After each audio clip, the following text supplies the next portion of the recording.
We remain steadfast in our commitment in delivering local news that matters. Stories that inspire. Enriching the lives of Filipinos in the Philippines and across the globe. This is your GMA Regional TV.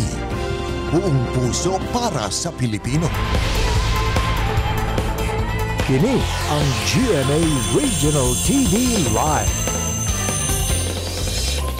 Mayong buntag ka natong tanan ug welcome sa GMA Regional TV Live adlang Huwebes na December 28 ug upat ka adlaw na lang gyud ato nang hangpon ang bag-ong tuig. Kumusta ang inyoha mga pagpanganda mga kapuso? Hinaot nga dili lang nato ibisi atong kaugalingon no sa mga material nga butang apan lakip na usab sa mga espirituhanong pagpanganda. Good morning partner Nick. Ay, buntag partner May. Good morning sa atong tanan nga mga kapuso dinhi sa Central ug diha sa Eastern Visayas. Maupayhan aga, hain nyo tanan dida. Gusto sa pumangumusta nila may sa panglawas kay murag sunod-sunod na pagkakaon. Naka-exercise na ba itong mga kapuso diha karong mga panahona. Kumusta? Mga kapuso, hinaot ka kamong tananan sa kapiskay sa panglawas gihapon. At ang karong taon-taon mga dagkong balita. Importante sa itong pagsugod sa adlaw ug pampagaan nga segment mga kapuso, hinaot may kakwantong inspirasyon. Istorya sa kakarkaranon may success story ni siya. Hanindot kaayo niya. Tabang pag siya sa itong mga OFWs. Daghan gyud ang makarelate ani Nix kay kinila ginong usahay ba apason gyud sa kwarta mo. Atong kwarta wala pa gani ang sweldo maghisod na pag-abot sa next nga sweldo. So maminaw gyud ta ani niya kung unsay mga tips nga iyang mahatag kanang sa pag-stretch ang ato ang sweldo nga makaabot na sa aton makapamayad ta sa atong mga obligasyon. Money matters ug financial management tindot ang mga kapuso hisgutan nato karong taon labi na karong panahon na kay murag daghan gasto may. Tinuod ka na. Busa tutok lang yun mga kapuso. Ug karon sugdan na nato ang morning newscast ug aniya na ang mga nagunang balita.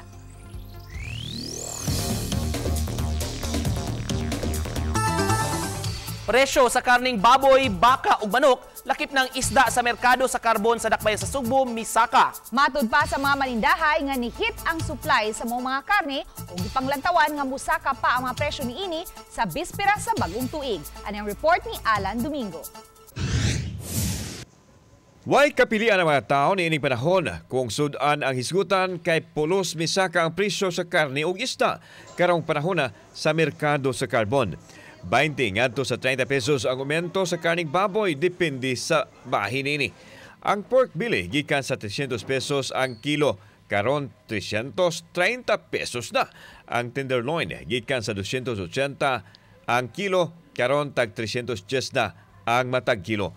Matod sa mga meat vendors nga ang kanhid sa supply sa karne karon ang hinungdan sa pagtaas sa presyo ug taas usab ang presyo nini sa ilang supplier. Taas man ang presyo nila. Ang supplier na mo ni taas. Hinuon adunay kapilian ang uban aron makabarato ang imported meat nga maabot lang sa tag 185 pesos ang kilo sa aping sa baboy nga adunay unod ug tag 280 pesos ang kilo sa imported pork belly. Ang karning baka ni mahal usab og 50 pesos ang matag kilo, din ang lubos unod tag 400 pesos ang matag kilo.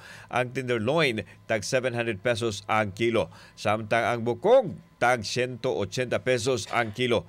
Ang kanihit gihapon sa supply ang hinungdan sa pagtaas sa presyo sa karning baka. Ang karning manok miuminto usab og 10 pesos ang kilo, diin miabot sa 185 pesos ang kilo sa whole chicken. Apan lahi ang presyo kon penalty na sa lawa sa manok. Ang drumstick tag 210 ang kilo, ang pizzo tag 200 pesos ang kilo. Dili. Ang isda mao'y ni mahal og 30 ngadto 50 pesos ang kilo, sama sa katambak nga tag 230 pesos ang kilo gikan sa 200 pesos kaniadto. Ang mulmol tag 300 pesos ang kilo karon gikan sa 250 pesos. Ang dugso tag 250 pesos gikan sa 200 pesos kaniadto. Mahal man ang presyo sa mga sudan sa merkado apan ang mga customer mo piyong na lang sanglit mauman kini ang gikinahanglan. Samtang ang pasayan gikan usab sa 400 pesos ang kilo, nahimo kining 450 pesos ang kilo karon. Ang nukos nga tag 350 pesos kaniadto karon tag 500 pesos na ang kilo. Gipanglantawan sa mga negosyante nga posibleng mumahal pa ang presyo sa bispera sa bagong tuig. Kauban si Clifford Lumayag, ako si Alan Domingo. GMA Regional TV Live. Pagrekurida sa mga fire personnel sa Mandaue City gihingusgan, labi na nga nagkaduol ang New Year's celebration. Ani ang report. Aron magpabiling luwas ang matag pamilya, tanuhon o pangandaman-daan ang mga angayang buhaton. Kini ang pahimangno sa taga Bureau of Fire Protection sa Katawhan, nining ilang paglibot sa kabarangayan. Gihingusgan ang Oplan iwas paputok, pag-auhag sa mga tao nga ikonsidera kini alang sa ilang kaluwasan. Sa rekurida nga gihimo, regular ang paglibot sa kabarangayan luwan sa ilang fire truck. Adlaw o gabi ang ilang pagrekurida. Ipa-cut up gyud para information dissemination kay mo man siya kanang pinaka gamit nga tool karong panahon na para maabot pod ang kanang mga programa o mga advices gikan sa Bureau of Fire Protection. Pabilin nga naka-red alert ang status karon sa Mandaue City Fire Station. Buot pasabot, on duty ang tanan nga personnel. Karong tuiga dunay 71 ka mga fire incidents sa Mandaue City. Sa miaging tuig, dunay 59 ka mga kaso sa sunog. Uban ni Godfrey Relien, Nico Sereno, GMA Regional TV Live. Nakatala og 14 ka mga fireworks-related injuries ang Department of Health sa Central Visayas sukad sa pagsaulog sa Pasko. Hinuon mas ubos kini og 30% itandi sa susamang panahon sa miaging tuig. Sayra nato ang detalye sa report ni Alan Domingo. Base sa record sa Department of Health sa Central Visayas, sukad sa Pasko hangtod Disyembre 27, adunay 14 ka mga fire-related injuries ang ilang natala. 8 ini sa lalawigan sa Sugbo, 3 sa Bohol, 2 sa Cebu City ug 1 sa Mandaue City. Sa una, last year, ang pinakadagan nato kay Quitis. So karon mo na buga-buga. Ang second would be the Goodbye Philippines. The third one would be Whistle Bomb.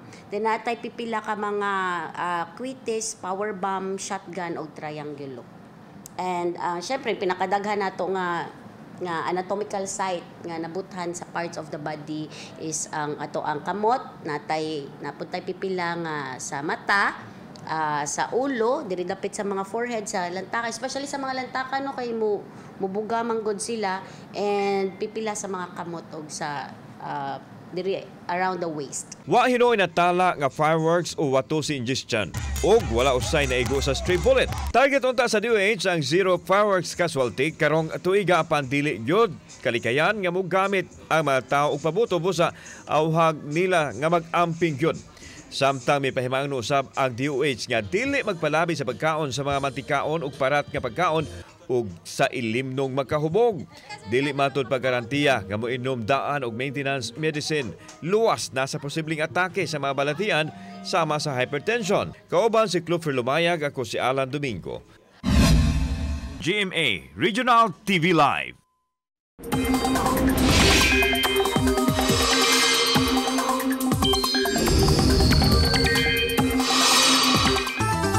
Good news mga kapuso, makasinati og maayong panahon karong adlaw ang tibok Central ug Eastern Visayas. Apan base sa rainfall forecast sa Metro Weather, makasinati og light to moderate rains ang pipila ka lugar sa Samar ug Leyte provinces, Bohol ug Negros Oriental. Ipasabot sa pag-asa nga epekto gihapon kini sa easterlies o localized thunderstorms. Apektado usab niini ang Mindanao ug ubang bahin sa Southern Luzon. Samtang padayon nga nagpasulabi ang hanging amihan o northeast monsoon sa Northern ug Central Luzon.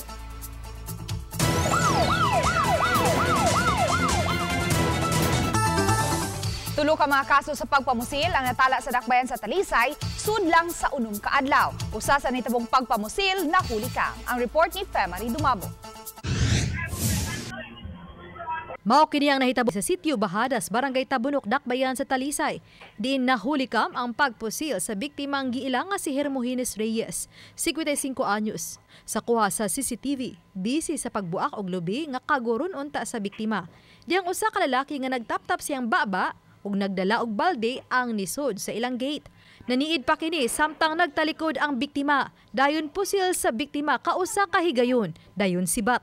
Apan sa wa pa kini namatay, nakasulti ang biktima siyang asawa nga ang gitumbok nga suspetsado mao ang usa ka mamaligyaay og bingka nga suki na usab sa biktima ug may 3,000 pesos nga utang ngadto sa biktima. Usa sa gitanaw sa kapulisan nga motibo sa krimen ang kasuko sa suspitsado nga kanunay maningil ang biktima ngadto kaniya. Ang suspitsado ang gipangita na karon sa Talisay City Police. Samtang laing kaso sa pagpamusil ang natala pasado alas 10 sa gabi niadtong Disyembre 25 sa sitio Mananga 2, Barangay Tabunok. Gilang biktima nga si Mark Mansha nga patay diha-diha dayon.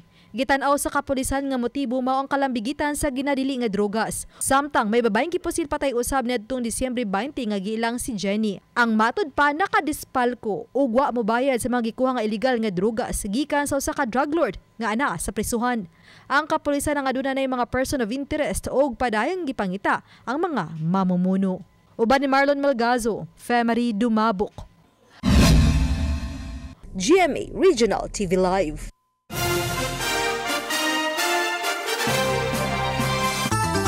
Makabatan-unan sa Mandawi gihatagan og espesyal nga adlaw aron maglingaw-lingaw ug mapatigan ang diwa sa Pasko sa Mandawi City Sports Complex. Gidala ang 1,000 ka mga bata gikan sa lain-laing kabaranggayan. Naglakip sa indigent children nga napilian gikan sa lain-lain nga mga purok. Samtang sa complex mismo gidalitan sila og programa ingon man kalingawan. Ipakaon sa mga bata ug sa dayong pagpamauli, gipabawnan pa sila og mga regalo sama sa bugas ug gift packs. Ang programa tinuig nga kalihukan sa LGU sa Mandawi para sa mga kabataan. Mga nasunugan sa Pusok Lapu-Lapu City mitabang sa pagbakbak og hipos sa debris o mga naabo nga mga nasunog nga mga butang sa ila mga panimay. Ani ang report. Gamit ang maso, gabas ug uban nga mga materyales, gipangunayan ini mga fire victims sa Pusok ang pagbakbak sa ilang nasunog nga mga panimay. Giawhag sila nga moabag sa clearing sa dapit aron mapatag na kini. Aron di na maglisod ang buldos ba, buldos ang mga kabilya. Likayan sa mga tao basi matumbahan ani mga pader, na nalabay na tumbahan pod. Dili sa babaw mo na nga. Nabali to yan mo na ingon sa mayor nga kawanan sa ninyo kay bulldozer na po na. Tilisan nyo na siya kay kabok naman siya iniguan. Ginagayo ba? Ini to. Imo ani siya unsa nimo? Volunteer o ni assistant? Assist ko niya. Kay wa naman siya banagot. Ngayon, maluoy sa kung magkuhan siya nga pasagdan ako. Matod sa mga residente, gipahibaw sila nga Biyernes himuon ang pag-bulldoze sa dapit, preparasyon na sa reblocking. Una nang gipahibaw sa Dakbayan ang plano nila nga ipa-reblock ang maong dapit. Subay niini ang pagbukas og access road panahon sa emerhensiya. Uban ni Godfrey Relien, Nico Sereno, GMA Regional TV Live. Sa kalalaki nga taga Mandawi City, gipasangin lang ng lungkab ug warehouse sa mga appliances dito sa Talisay City. Ang mga kinawat gibaligya online. Aning report ni Femery Dumabok. Nasikop nitong Sabado sa gabi ang usa ka Jaime Gablinis, 26 anyos, construction worker o residente sa Banilad, Mandawi City. Subay kini sa reklamong trespassing o kalapasan sa paghupot sa ginadiling drugas. Sa dugang pakisusi, nasuta nga di kini unang higayon, kundi kadaghan na nawagtangan ng warehouse. Ug sa niaging simana lang, minilyon nga balor sa mga appliances. Sagad mga aircon ang nangawala. Sa investigation, gisubay na to ang CCTV na tinagip na truck. Tapos na identify through the iyang plate number ba. So ato na subay. So katong truck hindi wala toy idea nga kato pala is kawat. Gihire lang pud siya, girentahan lang. Ang mga kinawat nga appliances ang na-recover sa Marigondon, Lapu-Lapu City. Gingong gibaligya sa dinakpan ngadto sa nagbaligya online sa barato lang kayo nga presyo. Ang na-recover nga mga butang mobalor og 2 milyones pesos. Oba ni Cleofer Lumayag, Femery Dumabok. GMA Regional TV Live.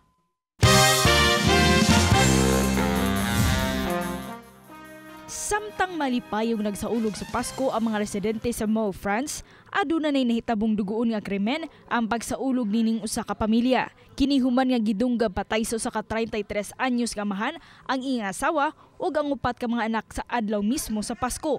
Matod sa local prosecutor nga si John Baptiste Bladier nga nakaangkon og daghang sama dinunggaban ang inahanog ang anak nga babayi samtang namatay sa suffocation o drowning ang duha ka anak nga lalaki. Dali ra hinung nadakpan ang wa hinganli nga suspetsado. Sa inisyal nga investigasyon sa kapulisan, adunay diferensya sa pangisip ang suspetsado ug nakuha gikan sa iyang apartment ang mga medical documents o prescriptions alang sa antidepressant.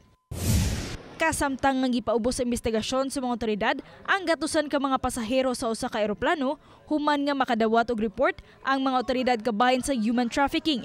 Gikan pa sa Dubai ang mga eroplano nga gi-operate sa Romanian charter company nga Legend Airlines apan inay nga motugpa kini sa Nicaragua, gipatugpa hinuon kini sa tugpakanan sa France. Gisuspenso ang biyahe niini sud sa upat ka adlaw aron nga makaimbestigar ang taga Federal Police Organization ug ang immigration official sa mga pasahero. Sa ilang investigasyon, gipaubos sa investigasyon ang duha ka mga tao samtang gipangitanog asylum ang 25 ka mga pasahero. Nakapauli na hinuon ang tanang mga pasahero didto sa Mumbai, India.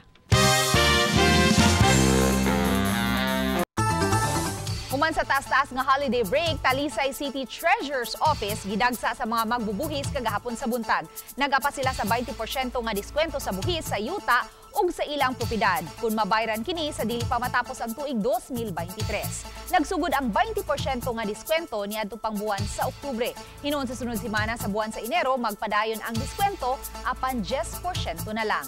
Napanglantawan nga mas daghan na usab unya ang mga magbubuhis nga muhugop sa one-stop shop sa Talisay City Hall sa Enero 2 sa pagsugod sa renewal sa business permit. Subay niini, nangandam na ang Business Permit and Licensing Office alang sa one-stop shop. Sa People's Hall gihapon, ang maoy magsilbing one-stop shop din ipahigayon ang renewal sa business permit. Human sa taas-taas nga holiday break, Talisay City Prosecutor's Office gidagsa sa mga magbubuhis kagahapon sa buntag. Nagapa sila sa 20% nga diskwento sa buhis sa yuta ug sa ilang propiedad kung mabayran kini sa dili pa matapos ang tuig 2023. Nagsugod ang 20% nga diskwento niadto pang buwan sa Oktubre.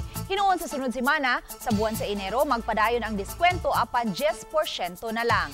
Napanglantawan nga mas mudaghan usab unya ang mga magbubuhis nga muhugop sa one-stop shop sa Talisay City Hall sa Enero 2 sa pagsugod na sa renewal sa business permit. Subay niini nangandam na ang Business Permit and Licensing Office alang sa one-stop shop. Ang People's Hall gihapon maoy magsilbing one-stop shop di ipahigayon ang renewal sa business permit.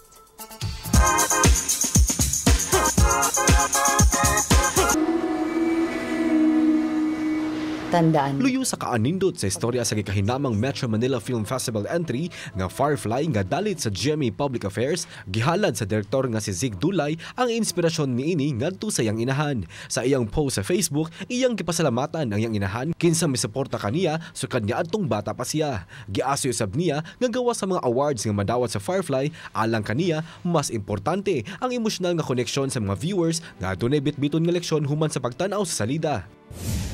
Sa nahibiling tulog kagabi na lang sa romantic kapuso serye nga Love Before Sunrise, human nagkabuang sila Zarina o Atom kay di magkasinabtanay sa usag-usa, nabuhi pagbalik ang tsansa nga magkabalik sila Stella o Atom.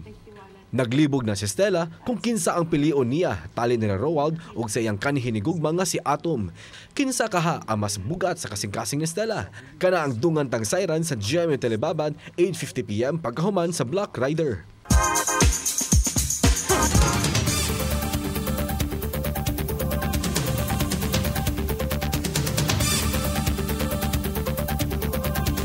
Kini ang GMA Regional TV Live.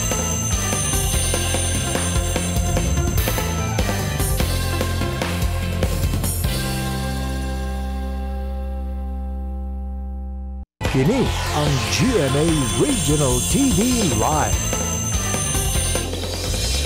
Welcome back mga kapuso. Balik ta diri sa GMA Regional TV Live sa mga nag-struggle pagtigom og kwarta magkat-on kita sa pagkabot sa atong financial goals ug hinaot nga atong mahimo kining New Year's resolution. Mangayo kitag tips sa usa ka negosyante nga pinaagi sa iyang pagtigom, nakatukod gyud siya mismo og negosyo. And we have with us this morning Miss Ivy Dunque Diaz. Good morning Miss Ivy and welcome sa GMA Regional TV Live.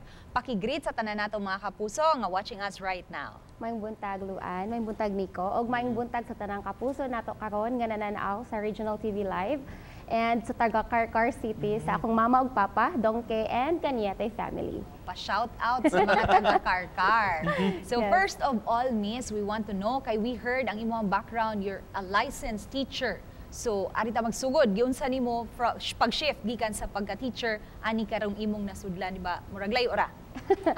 Yes, so makaingon jud ko nga sa ako ang profession nga akong ni-graduate jud ko pagka-maestra og nakapasar jud ko sa board exam 2015, graduated in Southwestern University.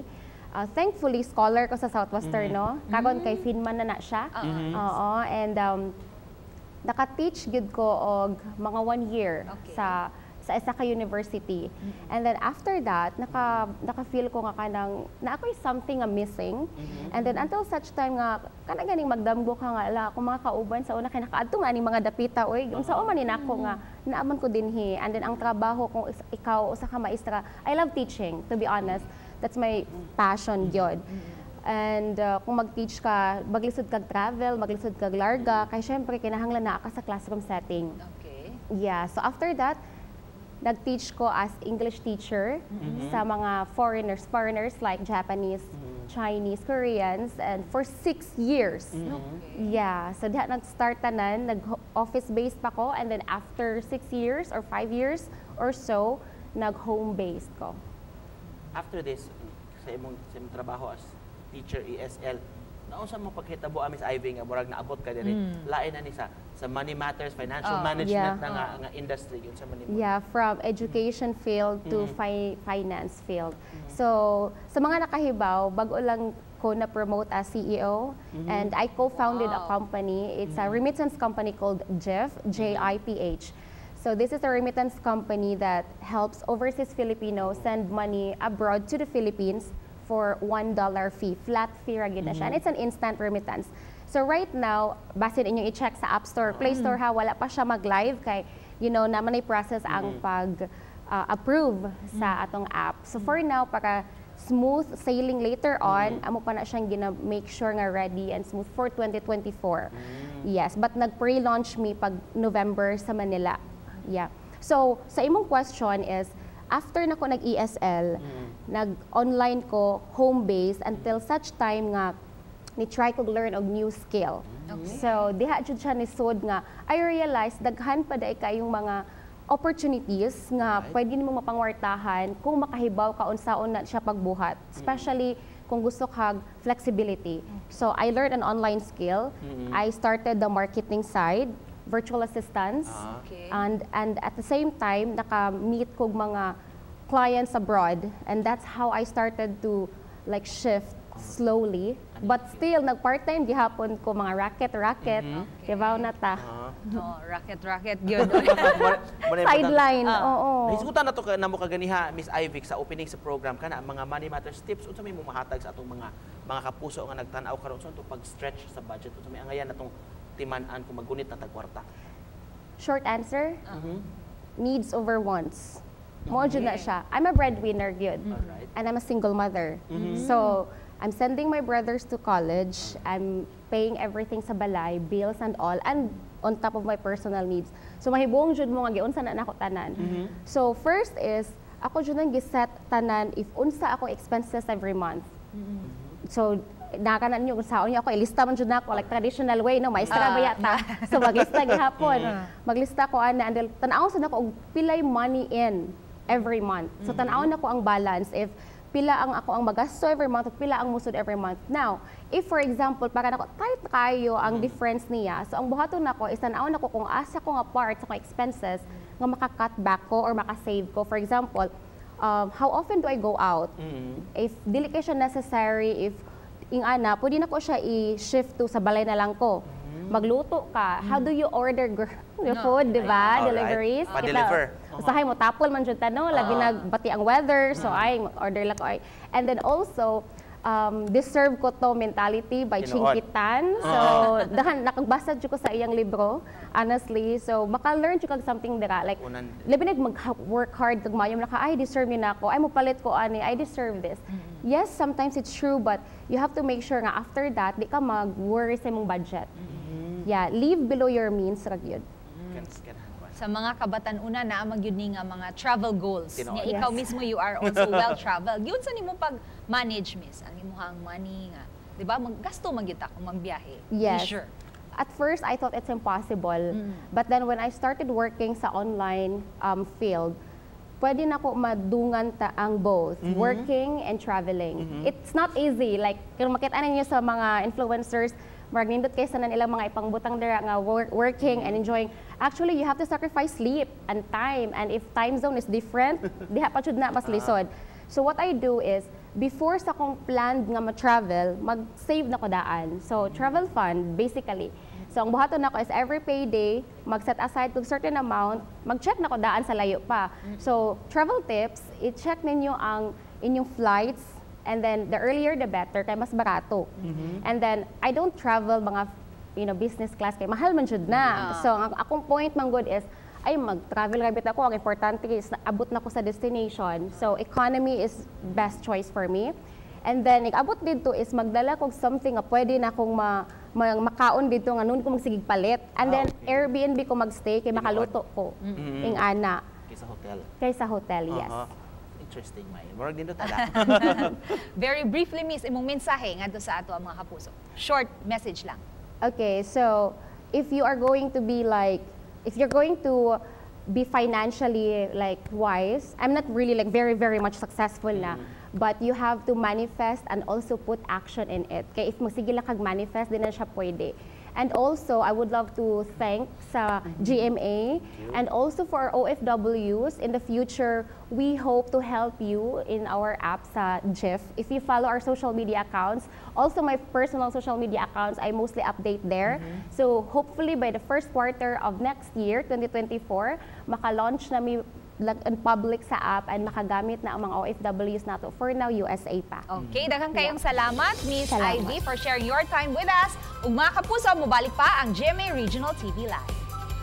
Kini ang GMA Regional TV Live.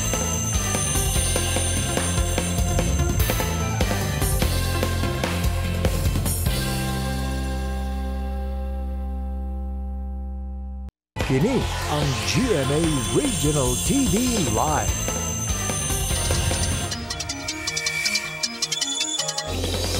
Patkaadlaw na lang mga kapuso ato ng sugato ng bagong tuig 2024 ug subay niini sugdan tatong unang adlaw sa bagong tuig nga puno sa inspirasyon sama sa dalit nga istorya sa talentado nga blind couple. Sila si Sheila Marie Tiongzon ug Jemar Togonon, puros visually impaired apan dunay makapabilib nga gugma sa musika. This river that I've been washing my hands in forever. Bisan pa man sa kakulian sa ilang pananaw, wa kini nakababag sa ilang tinguha nga makapaambit sa ilang talento. Gani daghan na silang nahalaran sa ilang awit bisan sa asang dapit nga mga kalihukan. Ug mga adlawa atong ibida ang ilang istorya nga puno sa kadasig. Live din sa studio sa GMA Regional TV Live.